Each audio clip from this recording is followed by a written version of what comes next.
ضروری انتباہ۔ السلام علیکم دوستو، ایک شخص کہتا ہے کہ ایک دن میں ایک فرینڈ کے گھر گئی، وہاں میں نے دو عورتیں دیکھی جنہوں نے ٹوپی والا برقع پہنا ہوا تھا۔ ٹوپی والا برقع میرے لیے کوئی نئی بات نہیں تھی کہ ہمارے بڑے بزرگ خواتین کسی دور میں کرتے بھی تھے۔ یہ اور بات کہ وقت کے ساتھ ساتھ ٹوپی والے برقعے کے بجائے دوسرے برقعوں نے لے لی۔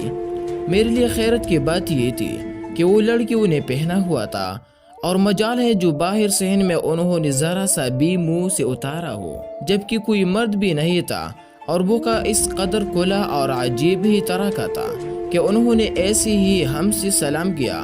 میں ہنسی اور کہا، کیا ہم سے بے پردہ ہے؟ تو وہ بنا جواب دیے کمرے میں چلے گئی۔ میرے دوست نے بتایا، یہ بیان کرنے آئے ہیں، تم بھی سن کر جانا۔ میں نے کبھی کسی دینی محفل میں شرکت نہیں کی تھی، شاید 5 سال پہلے کبھی کی تھی۔ اب سوچا چلو 2 گھنٹے اور لگ جائیں گے، سن کے ہی جاتی ہو۔ وہ عالمہ یا قاریہ نہیں تھے، مگر بیان ایسا کیا کہ رلا ڈالا، اور اس پلان سے بس بہتے ہی جا رہے تھے۔ جو سرور اس محفل میں مل رہا تھا کبھی کسی فنکشن میں نہیں ملا، اور جو محبت ان کے دل میں تھی کبھی کہیں نہ دیکھی۔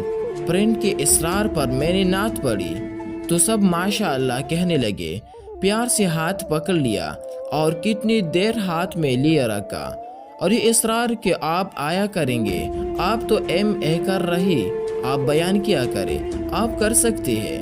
یہ وہ جبکہ میرے اندر ایک ججک سی تھی، میں ان جیسا کبھی بھی نہیں کر سکتی تھی جیسے انہوں نے بیان کیا۔ اور جب میں گھر واپس گئی تو ذہن ادھر ہی الجھا رہ گیا۔ کیسے برقع پہنا ہوا تھا، کتنی اچھی ہوتی ہے ایسی لڑکیاں سیب میں بند موتی کی طرح، جنہیں آج تک کسی میل نگاہ نے نہ دیکھا ہوگا، اور اللہ کس قدر راضی ہوگا۔ کتنے اعتماد سے بیان کیا تھا، جبکہ ہم دنیا کی تعلیم حاصل کر کے بھی وہ اعتماد اپنے اندر پیدا نہیں کر پاتے کہ اللہ کے احکامات کی یوں تبلیغ کرے۔ میں نے گھر میں ٹوپی والے برقع کی بات کی تو سب مسکرا پڑے۔ بابی نے تو یہاں تک کہہ دیا کہ کون اچھا سمجھتا ہے، اس برقع میں آج لوگ خاص نظر کرتے ہیں کہ کہیں کوئی دہشت گرد تو نہیں، بدنام ہو چکے ہیں یہ برقعے۔ اور مجھے انتہائی دکھ ہوا کہ جن میں عورت محفوظ تھے انہیں پھینک دیا گیا۔ تبھی تو معاشرے میں آئے دن اغوا کی خبریں عام ہوتی چلی گئی، بے پردگی عام ہوئی تو بے حیائی بھی عام ہوتی چلی گئی۔ کاش کہ مسلمان سمجھتے تو آج بنت حوایو آزادی کے نام پر سڑکوں پر رلتے نظر نہ آتے۔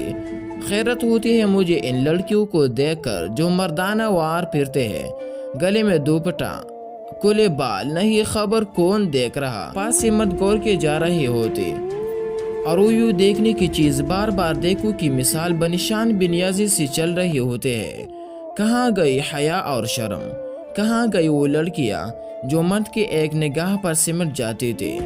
بس کسی کہانیوں تک ہی رہ گیا ہے۔ دوستو سب خدا کے لیے خود کو پہچانیے، ہم نبی کریم صلی اللہ علیہ وسلم کی امت ہے، جنہوں نے پردے کا حکم دیا، حیا کا حکم دیا، اور امت کے لیے روتے رہے۔